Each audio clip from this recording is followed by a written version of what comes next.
विधानसभा में गूंजा है लव जिहाद का मुद्दा। बीजेपी विधायक आशीष शर्मा ने ये मुद्दा उठाया। इसके साथ ही आपको बता दें, सरकार की ओर से जवाब आया। अब तक करीब 300 केस दर्ज हो चुके हैं। तो बीजेपी विधायक आशीष शर्मा की ओर से ये बयान, जिसकी जानकारी उन्होंने दी है। धर्म स्वतंत्रता अधिनियम के बाद ये मामले अब बढ़ रहे हैं। जन जागरण से मामलों में कमी आएगी, ये भी विधायक ने कहा। मामला जिस तरह से सामने आया है तो मालवा निमाड़ में अधिक मामले हैं, ये ज्यादा मामले यहां से सामने आ रहे हैं, ये भी आशीष शर्मा ने कहा। एजुकेशन हब होना उन्होंने इसका एक बड़ा कारण बताया है। भारतीय जनता पार्टी की सरकार आने के बाद 2021 में जब धर्म स्वातंत्र अधिनियम इस प्रदेश में लागू किया गया, उसके बाद ये घटनाएं जो समाज में होती थी, हिंदू बेटियों को अपनी पहचान छुपाकर विधर्मी लोग, मुस्लिम लोग हिंदू नाम रखकर प्रेम के जाल में फंसाते थे। ऐसे मामलों पर मध्य प्रदेश के थानों में विभिन्न तरह की एफआईआर दर्ज हुई और लगभग 300 के आसपास मामले प्रदेश भर में दर्ज हुए हैं, पहुंच रहे हैं। मैं ऐसा मानता हूं कि लव जिहाद के खिलाफ मध्य प्रदेश सरकार के ये कदम बहुत कारगर साबित। तो देखिए, सदन में गूंजा है लव जिहाद का मामला और चले ज्यादा जानकारी लेते हैं। हमारे सहयोगी भोपाल से सूरज भी जुड़ चुके हैं।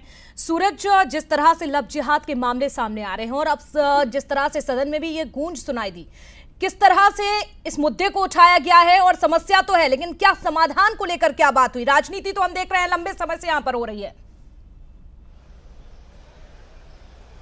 देखिए, बिल्कुल जिस तरीके से लव जिहाद के केस मध्य प्रदेश में लगातार बढ़ रहे थे, उसका यही कारण है कि मध्य प्रदेश सरकार ने धर्म स्वतंत्र विधेयक 2021 में लेकर आए थे। उसके बाद से लगातार जिस तरीके के मामले सामने आए हैं, उनमें इसी विधेयक के तहत, जो स्वतंत्र धर्म स्वतंत्र विधेयक है, उसके तहत कार्रवाई हुई और करीब 283 मामले ऐसे आए हैं जिनके खिलाफ कार्रवाई हुई है। खासतौर से भोपाल, इंदौर की बात करें या मालवा के कुछ जो अलग अलग इलाके हैं, वहां पर सबसे ज्यादा अधिक मामले सामने आए। कुछ जबलपुर से भी निकल कर आए।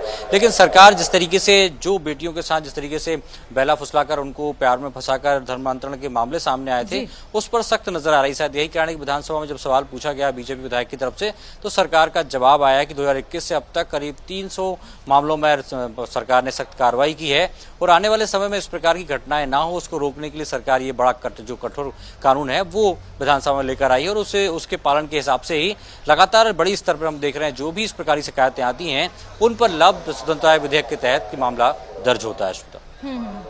चलिए, बहुत धन्यवाद आपका जुड़ने के लिए सूरज, जानकारी देने के लिए। तो देखिए, एक बार फिर से लव जिहाद को लेकर जिस तरह से ये मामले लगातार बढ़ रहे हैं और अब इस पर राजनीति भी पूरी तरह से देखी जा रही है।